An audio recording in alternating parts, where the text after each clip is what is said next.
Hello everyone, welcome to our channel flow of Gyan. आज हम Neolithic as के बारे में पढ़ेंगे। जो हिस्ट्री की सीरीज मैंने शुरू की थी उसी में आगे चल रहे हैं। तो चलिए डिस्कशन को शुरू करते हैं। इस काल में इंसान फूड को प्रोड्यूस करने लगा था अच्छे से और एक सेटल लाइफ जीने लगा था। और इस समय जो पहले जानवरों को, इस काल में जानवरों को वो डोमेस्टिकेट करने लगा था। पहले जो जानवरों को हंटिंग और किलिंग करता था, शिकार और मारता था, अब उन्हीं जानवरों को वो डोमेस्टिकेट करने लगा था। डोमेस्टिकेट करने का पर्पस उसका था कि उसका यूज लेना, जैसे कि काउज, सीप, गोट्स, हॉर्स और डॉग। डॉग अब तक के काल में, इस समय में उसका वफादार साथी बन चुका था। दूसरा इसमें पॉइंट आता है कि इस समय काल में वो जो फूड को प्रोड्यूस करने लगा था, तो इसके कुछ प्रमाण मिलते हैं, इसके कुछ अवशेष मिलते हैं। जैसे वीट, गेहूं और दालों के कुछ अवशेष मिलते हैं। बिहार एक जगह है, बिहार के चिरान जगह में, जो कि पटना से 40 किलोमीटर वेस्ट में है।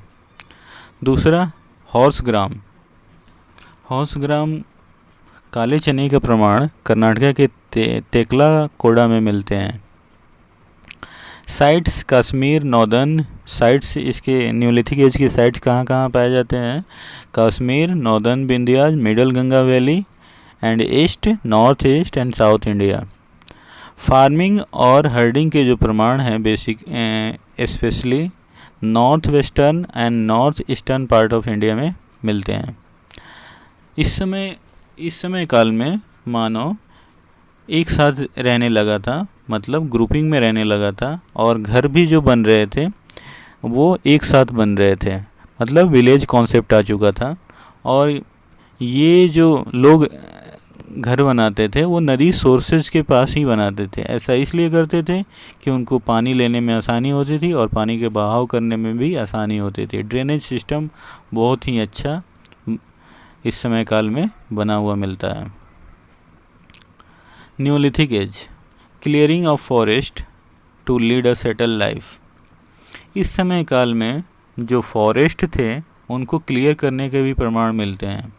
तो इस समय फायर का यूज किया गया होगा।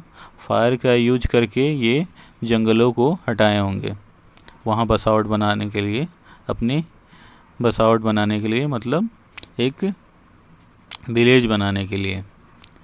तो इसके प्रमाण साइट्स के, इन साइटों के सॉइल में मिलते हैं। चारकोल के अवशेष मिलते हैं, जिससे पता चलता है कि फायर का यूज किया गया होगा। दूसरा, इन्वेंशन ऑफ व्हील। इस समय काल में व्हील का भी अच्छे से विकास हो चुका था। अब वो कार्ट्स में व्हील का यूज करने लगा था, जो जानवर के द्वारा खींचा जाता था एक जगह से दूसरे जगह जाने के लिए, या खेती में प्रयोग करने के लिए भी यूज होने लगा था। इसी व्हील का यूज वो बुनाई और कताई में भी करता था, मतलब कपड़े का भी कॉन्सेप्ट आ गया था। अब वो बुनना भी सीख रहा था। जैसे कि खाली समय में जो घर पे बैठे रहते थे, कुछ जैसे फैमिली में जो बड़ा होते थे, बुजुर्ग होते थे, वो घर पे रहते थे। और जैसे जो मेल होता था, जो वो कमाने जाता था, जो हेड होता था फैमिली का, जैसे फादर, तो वो कमाने जाता था और औरतें खाली समय में ये बुनाई कताई करती थी। और पॉटरी का भी काम होता था। पॉटरी में मतलब बर्तन बनाने का, मिट्टी के बर्तन बनते थे।